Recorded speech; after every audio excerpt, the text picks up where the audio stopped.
Chapter 1. The Death of Asano.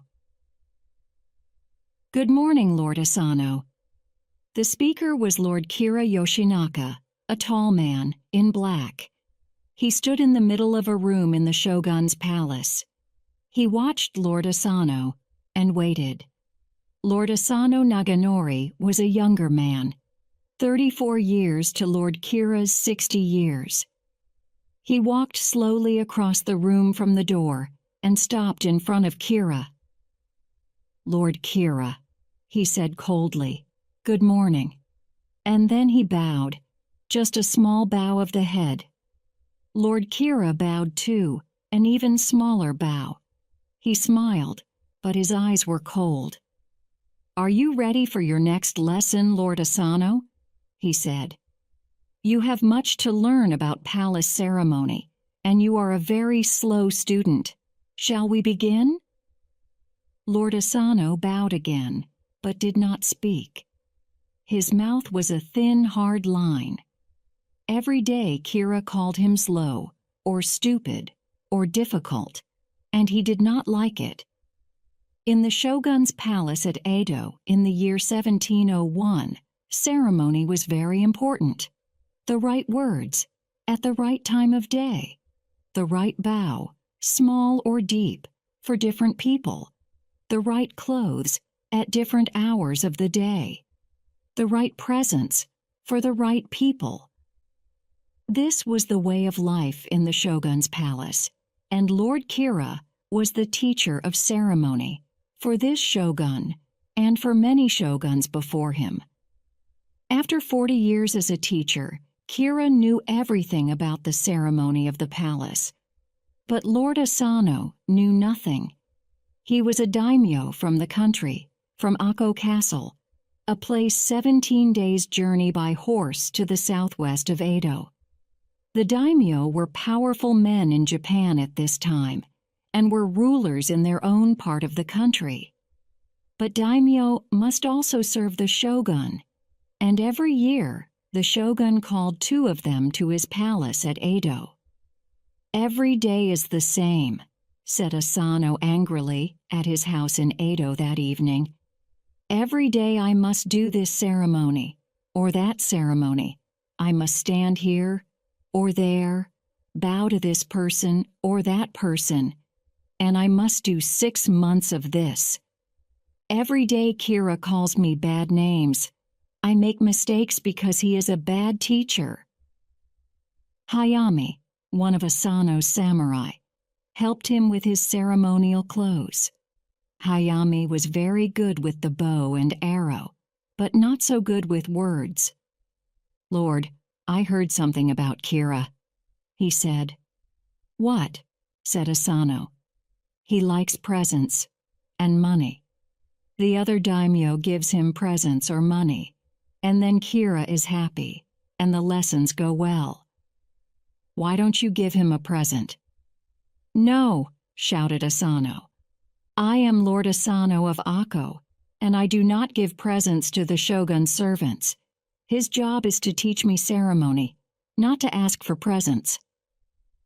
Hayami said nothing more, but he was afraid for his master. Every day Asano came back from the palace with an angry face and angry words. "How is this going to end?" Hayami said to Kataoka, another of Asano's samurai. "4 more months of this. What can I do? We need Oishi here. Lord Asano doesn't listen to me, but he listens to Oishi sometimes. But Oishi Yoshio was at Akko Castle, a long way away. He was the captain of Lord Asano's 300 samurai. When Lord Asano came to Edo, most of his samurai came with him, but Oishi stayed behind at Akko to take care of everything there." It ended suddenly on a spring day in 1701. The day began well, with a blue sky and the song of birds in the palace gardens. Lord Asano arrived at the palace, put on his ceremonial clothes, and went for his lesson with Lord Kira. Perhaps Kira was tired that day. Perhaps he was angry because there were no presents from Lord Asano. Perhaps he just did not like the young lord from Akko. "You must wait," he told Asano. "I have another, more important meeting first." He turned his back on Lord Asano. "What a stupid man," Kira said. Usually he said things like this in a quiet voice, but today he did not speak quietly, and everybody in the great palace room could hear him.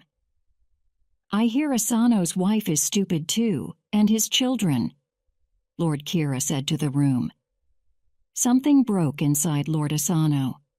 "Lord Kira, stop a moment," he cried. "Well, what is it?" said Kira, turning back to Asano. People remembered this moment for many years. Asano drew his sword and attacked Lord Kira. With a cry, Kira put his hand to his head, but he did not fall. Asano lifted his sword again, but now there were palace guards around him. They pulled him to the floor and held his sword arm. Lord Kira ran away. There was a deep cut on his face. The shogun's palace was a place of ceremony, not a place for fighting. It was a terrible thing to do, to draw a sword and attack someone inside the palace. The attack happened at about midday.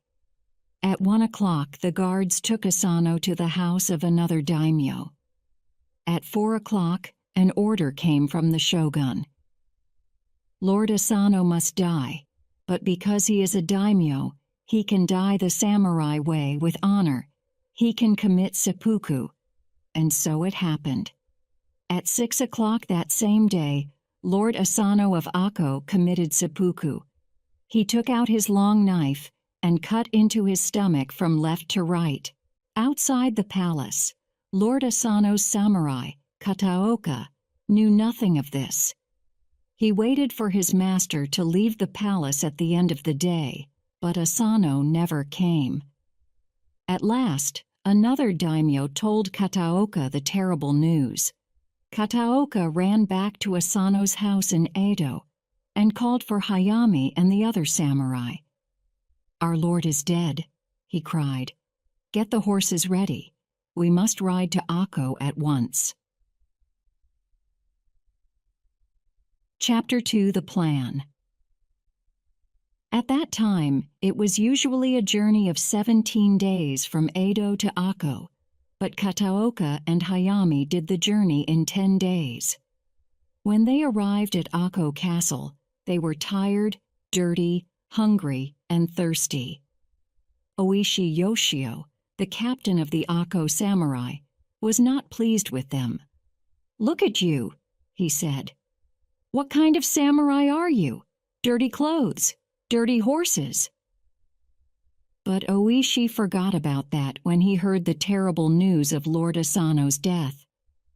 "And that's not all," said Hayami. He pushed the hair out of his eyes.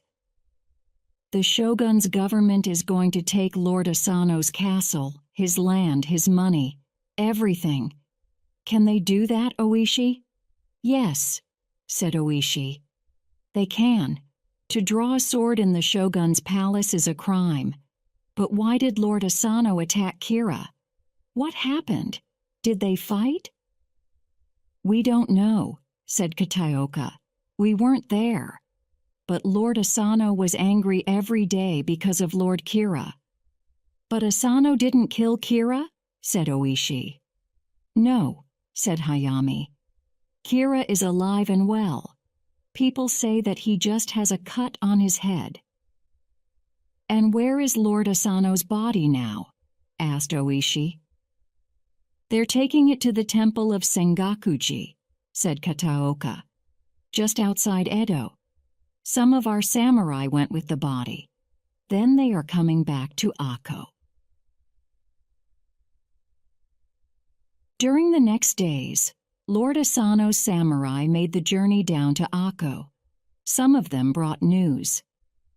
"Lord Asano's younger brother Daigaku is under house arrest in Edo," Yoshida told Oishi. Yoshida was one of the older samurai. He and Oishi were old friends. "Did you see Daigaku?" asked Oishi. "Yes, just for 2 minutes. They're going to send him away, to Hiroshima, to the Asano family there." Soon there were nearly 300 of Asano's samurai at Akko, and Oishi Yoshio called a meeting. It was a noisy, angry meeting. Horibe was a famous swordsman. He was a fierce fighter and a brave man, but he did not often stop to think before he spoke. He was the first to speak. "Lord Asano is dead because of Kira," he shouted to the meeting. "Kira is a killer. A man cannot live under the same sky as the killer of his lord. This is the code of the samurai. When do we attack Kira?" The samurai began to talk, but Oishi held up his hand. "Nobody questions your honor as a samurai, Horibe. But we are not samurai now, we are ronin. We have no master, no lord. The shogun's government killed Lord Asano because of a crime, the crime of drawing a sword in the palace. And why did this crime happen? Because of Lord Kira. We want revenge for our lord's death, and that means Kira must die. But he knows that, and he has many friends in the government. So we must be careful. We must be clever." "Careful! Clever!" shouted Horibe. "What kind of samurai are you? We must attack Lord Kira at once." "In Edo, people in the streets are saying that. They know we must take revenge for Asano's death. People want us to do that. It is the samurai way." "So you want to die a dog's death outside the palace?" called Yoshida. "How many guards are there at the palace? Eh? Tell me that. Hundreds. We can't get near Kira. He knows we want him, so he has hundreds of guards around him, day and night. The government is going to take Akko Castle away from the Asano family," called another samurai. "When the government soldiers come here, can we fight them? Can we hold Akko Castle for Daigaku? He's the head of the Asano family now."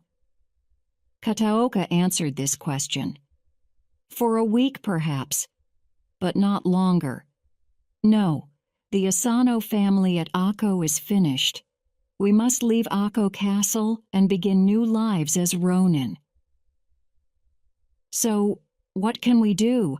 called Okuda, one of Horibe's friends. "Tell us, Oishi, what can we do?"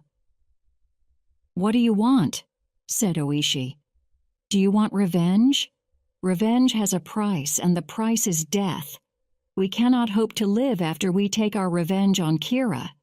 We must commit seppuku, every one of us." "We are samurai," cried a man called Hara. "Death with honor is always better than a life without honor. That is the samurai code." Oishi smiled. "There are brave hearts in this room. Now go away and think. Think about the samurai way. Where is the road to honor? Can you live under the same sky as the killer of your daimyo? Think long and carefully. Talk to your families and come back here in 3 days. Or leave Akko and begin a new life." In the next 2 days, many ronin left the castle. They took their families and went away, perhaps to serve a new daimyo, perhaps to work in the cities, perhaps to go hungry.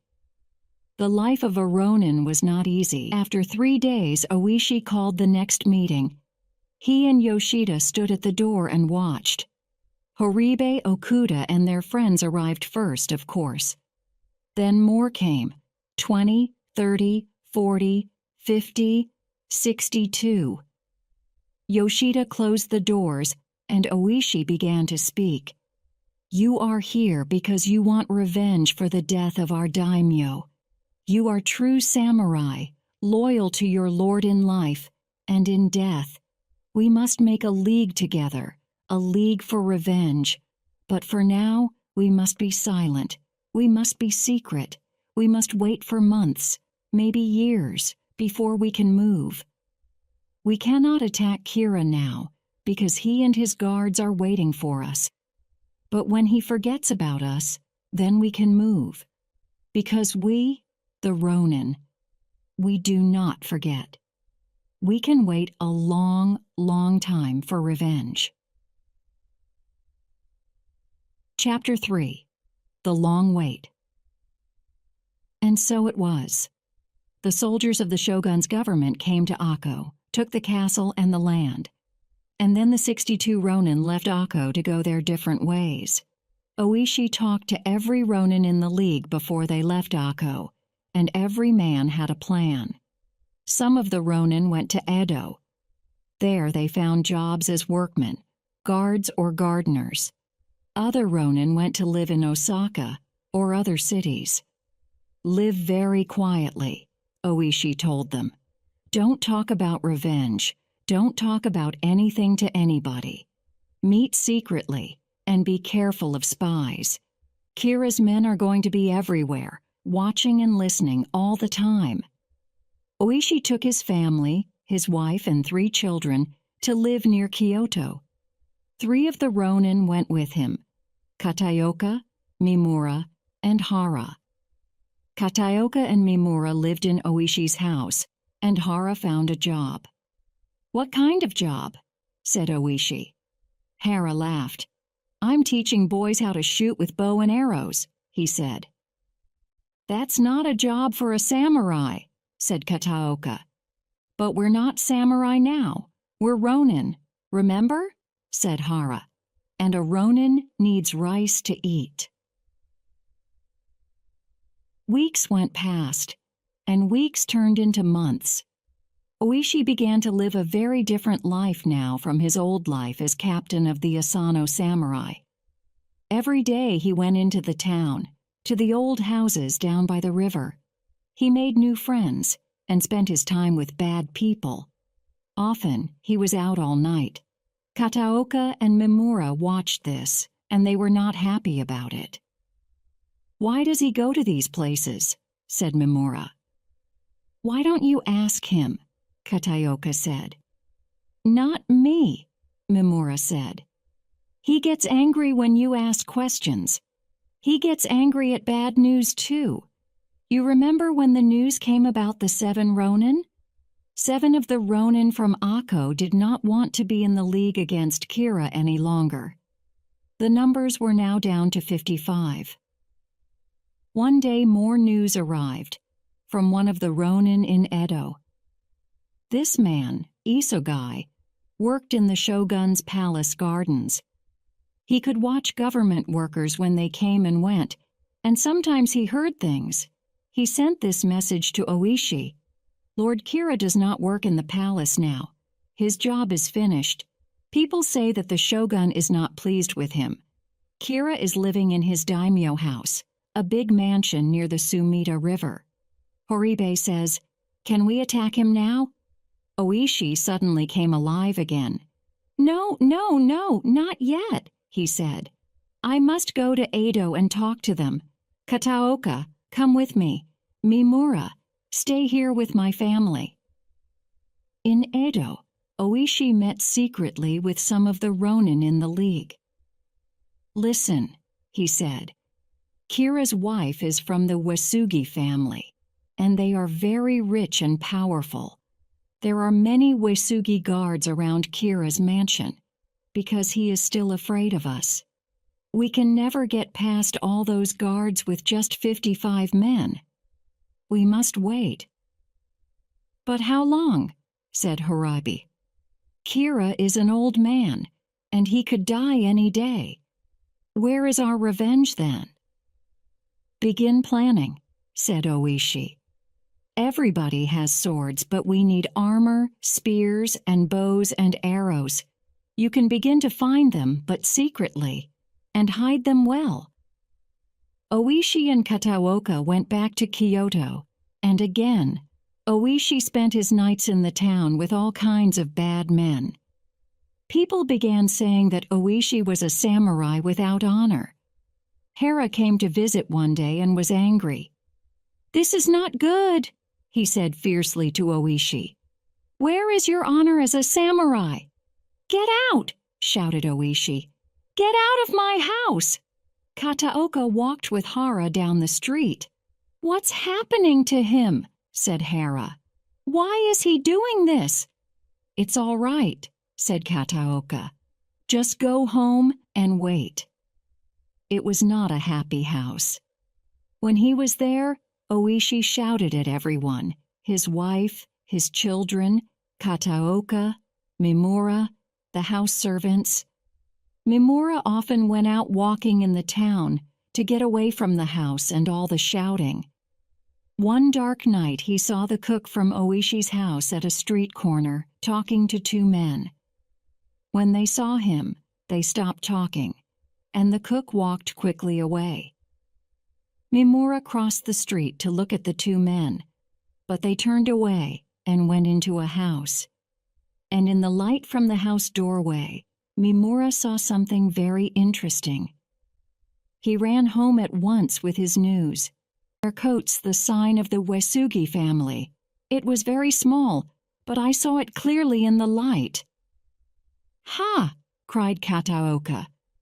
What shall we do with this spying cook, Oishi? Kill him? Oishi smiled. Nothing, he said. Nothing, said Kataoka. We can't do nothing. Oh, yes, we can, said Oishi. This is very good. We want this spy to send news back to Kira, the right kind of news. We know the cook is a spy, but the cook doesn't know that we know. So this is good for us. He can tell Kira that I am now a samurai without honor.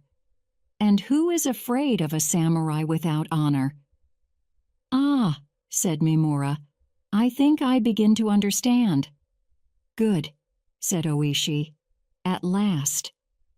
Kataoka laughed. So, Oishi said, when you talk in the house, be careful. Remember who is listening. Suddenly, he began to shout at them. Get out! I'm going out into town, and nobody is going to stop me. Kataoka and Mimura left the room, smiling. Time passed. Spring 1702 came, and then summer. The death of Lord Asano of Akko was now more than a year ago. In the streets of Edo, there was no talk of revenge by the Asano samurai.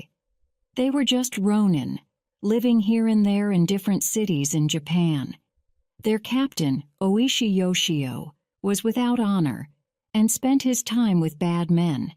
Kira began to feel safer, and the Uesugi guards around his home went back to the Uesugi mansion across the river. At the end of the summer, Oishi came home late one night after an evening down by the river in Kyoto. When he came into the house, he shouted noisily, "Riku! Riku! Where are you? Come here!" Riku, his wife of 20 years, came quietly into the room, and Oishi began to shout at her. "I'm tired of you. I don't want to see your face again. Go away. Leave my house. Go back to your father's house. Our marriage is ended. I can find more beautiful girls in the town. Go." Riku put her face in her hands and began to cry, very quietly. From the other side of the room, Oishi shouted some more. Riku did not move. Then she said very quietly, "Must I go?" Oishi came and stood in front of her. He put his mouth close to her ear and spoke in a whisper. "The time is coming. I don't want you here in this house when it happens. You know why. So I must send you away, back to your father. The government cannot do anything to you when you live in your father's house. That is best for you and the children." Riku looked into his face. "Yes, I understand. Do you want me to take all the children with me?" They still spoke in whispers, because in that house the walls had ears. "The younger children, yes," said Oishi. "But Chikara is 15, nearly 16 now, and a man. He is ready to be a samurai. He can go with you, or he can stay with me. Ask him. Tell him to come and see me in the morning." Riku looked into his face one more time, then turned to go. Oishi put out his hand and touched her face, just for a second. Then he too turned away. That night he did not sleep. He sat for a long time in the dark, looking out at the stars in the night sky. In the early morning, his son Chikara found him there. "Father, I want to stay here with you. I want to be a samurai, and I am ready. I am a good swordsman now." Oishi put his hand on his son's shoulder. "Good man," he said. "The League needs strong swordsmen like you." He was silent for a minute. "Did you say goodbye to your mother?" he asked. "Yes," Chikara said. "She left an hour ago. She ... He did not finish. "Yes, I know," said Oishi, "but this is the life of a samurai. Come, we have work to do." Chapter 4. The attack autumn came. The leaves turned yellow and gold and fell from the trees. Oishi sent messages to the Ronin, and one by one they began to arrive in Edo. They traveled at different times and went to different safe houses in the city. Oishi made the journey in November 1702. When he arrived in Edo, he called a meeting in a room above a noisy restaurant. "Now you must decide, for the last time," he told his men. "Do you want revenge for Lord Asano or not? Some of you, I know, have young children or very old parents. Do those men want to leave the League? You can go with honor." 8 men left. There were now 47 Ronin in the League. There were young men and old men. The youngest was Chikara, now aged 16, and the oldest was 76. There were brothers, and some fathers and sons, like Oishi and Chikara. In the weeks before the attack, many of the Ronin wrote letters home to their wives and families to say their last goodbyes. They began to get ready. One Ronin had a ground plan of Kira's mansion, and Oishi studied this very carefully. There were high walls around the house, 132 meters on the long side and 61 meters on the short side. There were 2 gates, one in the east wall and one in the west wall. Inside the walls, there was a long building with courtyards and gardens all around it. "We need to go in at both gates at the same time," said Oishi. "We must have 2 groups of men, one to attack the front gate and one to attack the back gate." "Yes," Yoshida said, "and we must stop any servant from leaving the mansion. We don't want them to run across the river to the Uesugi and call for help." There were high walls around the mansion. "How many people are living in Kira's mansion?" asked Hayami. "And how many of them are samurai?" "There are more than 120 people inside those walls," said Okuda. "Perhaps about 50 of them are guards. We don't know how many samurai." "What about our weapons?" asked Oishi, looking at Horibe. "The weapons are ready," Horibe said. "Everybody has their swords. We have spears for everybody too, and many bows and arrows, and we have armor." "Good," said Oishi. "So now we wait for the right time, when Kira is at home." The right time came on December 14th, 1702, a dark night with snow falling from the sky.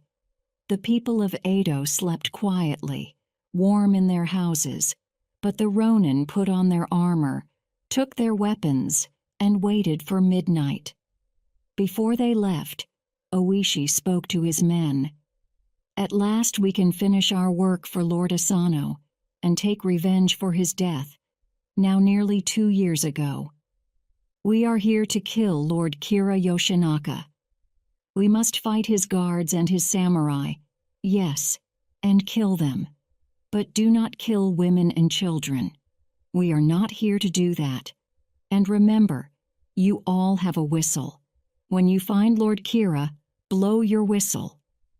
Then the 47 Ronin went silently through the snow to Lord Kira's mansion.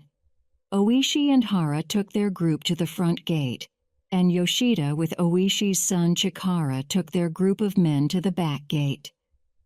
Outside the mansion they put signs in the streets. "We, the Ronin from Akko Castle, are taking our revenge on Kira Yoshinaka tonight for the death of our daimyo, Lord Asano Naganori. We are not night thieves and do not plan to attack other people. You are safe in your houses." Later, when the neighbors came out into the streets, they saw the signs and went back into their houses. They did not like Lord Kira, and so did nothing to help him. At the front gate, 4 men climbed over the wall and went silently into the guard room. They fought the guards and tied them up. Then they broke down the gate from the inside, and Oishi and his men came into the courtyard. At the same time, at the back gate, Yoshida and Chikara and their men climbed over the wall into the back courtyard.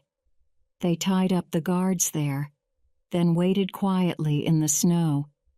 Before the attack began, Oishi sent 4 men up onto the walls with bows and arrows. The great mansion was still dark and silent, and Oishi whispered his orders. "Lord Kira's servants are going to try and run away to get help," he said. "Watch carefully and shoot them down at once. Nobody must leave." Now everything was ready, and Oishi beat his drum loudly. The sound of the drum told the men at both gates to start the attack at the same moment. The Ronin ran through the courtyards and gardens and broke into the house at the front and the back. By now, everybody in the mansion was awake, and Lord Kira's men, still in their night clothes, came running with swords and spears and knives. Suddenly, the night was full of noise, men shouting, the sound of sword against sword, the cries of women and children. In the great front room of the mansion, the fighting was very fierce. 3 of Kira's samurai, all famous swordsmen, fought for a long time, and Oishi's men could not get past them into the rooms behind. But the Ronin fought hard too, and in the end, Hara and 2 other Ronin killed the 3 samurai. Then Oishi's men moved on into the next rooms. At the other end of the long mansion, the fighting was also fierce. One of Kira's samurai attacked Yoshida and jumped in under Yoshida's sword arm with his knife. Yoshida fell back, but Horaibe was right behind the samurai and cut him down with his long sword. Then the 2 Ronin moved on into the next room. Soon there was fighting in every room. Lord Kira's men fought bravely, but the Ronin were fierce and deadly. Many men died, and some were hurt, but not one of the Ronin died that night. In every room Oishi and his men looked for Lord Kira, but he was never there. At last the 2 groups of Ronin met in the middle of the mansion, and the fighting came to a stop. 17 of Kira's guards and samurai were dead, and the others ran away. Women and children sat in the corners of rooms crying.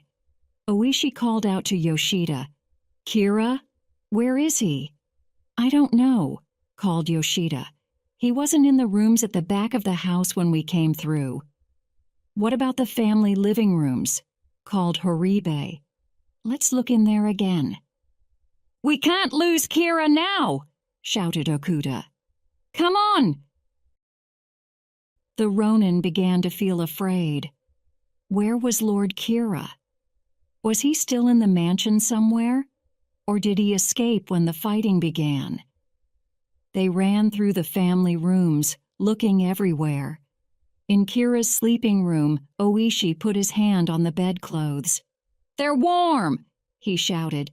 "The bedclothes are still warm. He was here not long ago. Find him. Chapter 5. The revenge Oishi sent his men, in 4 groups, to look everywhere, in the house, the kitchens, the gardens, the courtyards, the guardrooms, under the floors. In the courtyard by the north wall, 3 of the Ronin found a wood store. One of them, Hazama, went inside and pushed his spear deep into the wood. There was a sudden cry from under the wood. Immediately the 3 Ronin began to pull the wood out, and very quickly they found an old man, dressed in white night clothes. "Old man, what is your name?" said Hazama. The old man said nothing. He sat on the snowy ground with his hands over his face. "It's him," said one of the Ronin. "Quick, blow your whistle." When they heard the whistle, all the Ronin came running, with Oishi at the front. Oishi carried a light and held it near the old man's face. "Yes, it's Kira," he said to his men. "See, here, on his head, that old cut. It was a cut made by a sword, Lord Asano's sword. It's in the right place." Oishi stood up and bowed deeply to the old man. "Lord Kira Yoshinaka, we are the samurai of Asano Naganori. We are loyal men, loyal to our master, and so we are here tonight to take revenge for his death. Lord Asano committed seppuku, and so we ask you, Lord Kira, to commit seppuku too, to die bravely, with honor." On the ground in front of Kira, Oishi carefully placed a long knife. "Here, Lord Kira, is a knife, Lord Asano's knife." But the old man did nothing. He sat on the ground, shaking from head to toe, not speaking. Again and again, Oishi asked him to commit seppuku. Again and again, he showed him Lord Asano's knife. But Lord Kira did not move or put out his hand to take the knife. He did not want to take the road to death with honor. At last, Oishi Yoshio stood up. He bowed again to Lord Kira. Then he drew his sword and cut off Lord Kira's head. The Ronin put a coat around the head and tied it to a spear. It was 3 o'clock in the morning, and their long wait for revenge was finished. "And now," said Oishi, "we must leave at once and take the head to Lord Asano's grave at Sengakuji. We must do this last thing for Lord Asano, and then we are ready for death. But before we leave," he said, "we must put out the house fires. We don't want to start a fire in the city." The house was full of dead bodies and crying women, and there was no one to take care of things. Edo was a city of buildings made of wood, and fire was a terrible danger. They put out the fires, and 46 Ronin left the mansion. The 47th Ronin, a young man called Terasaka, was now on his way to Hiroshima. Oishi sent him there to take the news of the attack to Daigaku, the brother of Lord Asano. 2 of the Ronin carried the spear with Lord Kira's head, and Oishi walked in front, with Yoshida on one side and Chikara on the other side. They began their long walk to Sengakuji, and in the streets of Edo, people came out of their houses to watch. Chapter 6. The Punishment. The Asano family graves were next to the temple at Sengakuji, and it was a 10-kilometer walk there from Kira's mansion. The Ronin were afraid of attack from the Wasugi guards, so they kept away from Edo Palace and walked on the eastern side of the Sumida River until the Eitai Bridge. Then they crossed the river. Oishi sent 2 of the Ronin to Edo Palace to take the news of the Ronin's revenge to the government. In the first light of day, more and more people came out into the streets, talking and whispering about the killing of Lord Kira and the revenge of the 47 Ronin. The news ran like fire through the city, and the people liked the news. "What brave men," they said. "What loyal samurai. These Ronin waited nearly 2 years to take their revenge. That is the samurai code. They are true samurai, like in the old days." The Ronin passed Zojoji Temple and began to climb the hill to Sengakuji. When they arrived at the temple, they washed Lord Kira's head in the well. You can see the well to this day at Sengakuji. Then, slowly and carefully, Oishi placed the head in front of Lord Asano's grave. The 46 Ronin kneeled before the grave, and Oishi spoke these words. "For many years, Lord Asano, we served you. We ate your food. We lived in your castle. You tried to kill your enemy, but you lost your life. We could not live under the same sky as your enemy. Last night we finished your work and took revenge for your death. Young and old, we, the Ronin of Akko, are your loyal servants. We serve you by sword and by spear, in life and in death." For 2 days, Kira's head lay on Lord Asano's grave at Sengakuji. Then the temple priest took it away and sent it back to his family. The shogun's officers arrested the 46 Ronin and took them to the mansions of 4 different daimyo. There, the Ronin waited to hear their punishment. Oishi, with 16 of his men, went to the Hosokawa mansion near Sengakuji. To honor them, 1,400 samurai walked with them through the snowy streets, and the people of the city watched. Now came a difficult time for the shogun and the government. Killing was a crime, and in those days the punishment for that crime was to cut off the head. But a death like that was a death without honor. Many people said this. The Ronin are good samurai, brave men, loyal to their master. They were right to kill Kira and to take revenge for their lord's death. They followed the samurai code of honor, so they must have a samurai death. But other people thought differently and said this. Lord Asano attacked Lord Kira in the palace, and Asano died because of this crime. Lord Kira did not kill him, so there was no need for revenge. This was not a revenge killing, and the Ronin are just killers. So they must die a killer's death. The government could not agree on the punishment. For weeks they talked and argued, asked this person and that person, talked and argued again. The Ronin waited quietly in the 4 daimyo houses. They waited for death, one way or another. At last, one day in March 1703, many weeks after the death of Kira, the order came from the shogun's palace. The Ronin must die, but because of their loyalty to their lord, they could die the samurai death. They could commit seppuku and keep their honor as samurai. That same day, in the 4 daimyo mansions, the Ronin got ready for death. One by one, in the courtyards of the mansions, the 46 Ronin committed seppuku.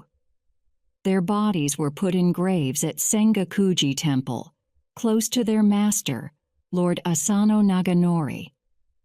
The 47th Ronin, Terasaka, arrived back from Hiroshima after the death of the other Ronin.